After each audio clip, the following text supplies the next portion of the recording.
Bonjour à tous, bonjour Daphné. Salut. Alors, avant toute chose, je voudrais manifester tout mon soutien aux Italiens, parce que la Squadra Azzurra ne participera pas au Mondial 2018. Ils n'ont pas réussi à se qualifier. C'est une nouvelle vraiment terrible pour les Italiens qui sont de grands amateurs de football. Et je tenais à leur adresser tout mon soutien. Je suis vraiment désolé. Je déconne, hein, oui, c'est ça, vous êtes un peu c'est bien fait pour eux. Hein.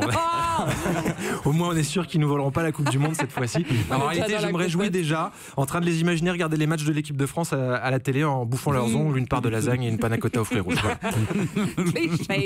Sans transition, on l'attendait. Ça y est, c'est aujourd'hui, depuis le 22 septembre, mais c'est arrivé. Vous savez de quoi je parle aujourd'hui parce que vous êtes à la page. Sortez, profitez-en, prenez des apéros en terrasse avec vos amis, allez faire un footing. Ne ratez surtout pas cette journée magnifique. Nous sommes le jeudi 16 novembre et c'est aujourd'hui le premier jour de pic de pollution de l'automne. Alors attention tout de même. On se réjouit pas trop parce que la mairie de Paris prévoit des mesures draconiennes pour éradiquer le pic s'il perdure, comme par exemple la gratuité de l'abonnement journée à Vélib et la gratuité de la première heure d'utilisation Autolib pour les nouveaux abonnés. Mais pour l'heure, on se détend, tout va bien, on s'inquiète pas, vous ne risquez absolument rien, puisque vous pouvez quand même circuler en voiture dans Paris aujourd'hui, diesel ou essence, hein, d'ailleurs, peu importe, tout le monde est autorisé à rouler, vous pouvez même stationner gratuitement, puisque pour contrer le pic, la mairie de Paris a mis en place le stationnement résidentiel gratuit pendant 24 heures. Putain, c'est rassurant. Mais attendez, c'est hyper rassurant parce que moi, toutes ces mesures pour contrer les pics de pollution, ça me rassure, Daphné, parce que moi j'ai lu cette semaine la tribune dans Le Monde intitulée « Le cri d'alarme de 15 000 scientifiques sur l'état de la planète ». Et j'étais un peu inquiet parce qu'ils parlent quand même de choses pas très cool là-dedans. Et je trouve que c'est vraiment hyper rassurant de savoir que quand il y a 15 000 scientifiques, dont une centaine de prix Nobel, qui lancent un cri d'alarme sur l'état de la planète, la mairie de Paris nous offre une heure de Vélib. Alors je pense que c'est vraiment une réponse adaptée à la hauteur des enjeux. Non, sérieusement, il ne faut pas qu'on laisse Anne Hidalgo toute seule pour gérer les problèmes dénoncés par la quasi-totalité du monde scientifique, parce qu'elle ne va pas s'en sortir toute seule.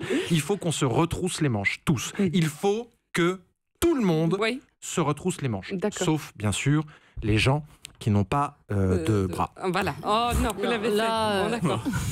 Réagissez sur les réseaux sociaux, envoyez des insultes. Il faut prendre exemple sur le pape. Voilà, le pape, et cette semaine, le pape, on lui a offert quoi ? Une Lamborghini Huracan d'une valeur de 200 000 $. Bon, lui, il a décidé de la revendre aux enchères pour financer des projets de construction pour les chrétiens qui ont fui les zones de conflit. Il a trouvé que c'était un peu plus utile pour la communauté que de venir la garer gratuitement cet après-midi dans une rue à Paris. Et il a raison, parce que de toute façon, c'est indécent comme cadeau, et puis c'est complètement ridicule. On n'imagine pas du tout le pape au volant d'une Lamborghini ou le Dalai Lama au volant d'une Ferrari, Testarossa. C'est un cadeau pour un joueur de foot, ou pour un prince arabe, une Lamborghini, mais pas pour un pape. D'ailleurs, je comprends pas pourquoi on s'extasie toujours sur ce genre de voiture. Les gens disent tout le temps, oui, moi, si je gagnais au loto, je roulerais en Lamborghini ou en Porsche. Mais attendez, il y a plein d'autres voitures vachement bien.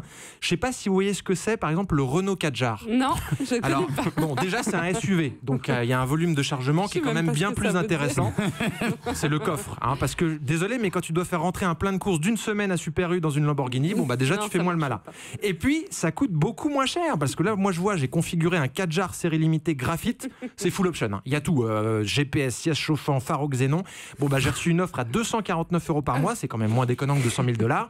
J'ai fait le calcul, pour le prix d'une Lamborghini Huracan, je peux acheter une Kadjar pour moi, une pour ma femme, une pour mes parents, une pour mes enfants quand ils auront 18 ans et une pour le pape. Et je ne comprends pas pourquoi on n'en voit pas plus dans les films. Parce que je vois par exemple dans les James Bond, c'est tout le temps des Aston Martin. Je suis désolé, mais moi j'imagine très bien Daniel Craig dans un Kadjar tout équipé, série énergie business noir avec les vitres teintées, les finitions chromées. Il aurait la classe, Daniel. En plus, comme il est souvent pressé, il galérerait quand même moins pour descendre de voiture, parce que c'est vachement bas une Aston Martin. Et ça donnerait l'exemple, ça inciterait les gens à consommer de manière plus responsable. Parce qu'on ne va pas s'en sortir si on ne se serre pas les coudes. Et ce sera la chute de cette chronique. Il faut que tout le monde se serre les coudes. D'accord. Sauf les gens qui... Ah non, ça suffit, Ben. Mais comment vous me faites honte, ça Ben, j'ai pas bien compris. Comment vous qualifieriez les mesures prises par la mairie de Paris ?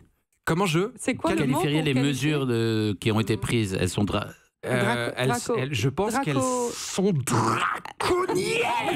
C'est fou la façon dont tu Les années de travail théâtral, Il a fait peur à tout le monde dans le studio, et même à Roman Boringer. Europe 1.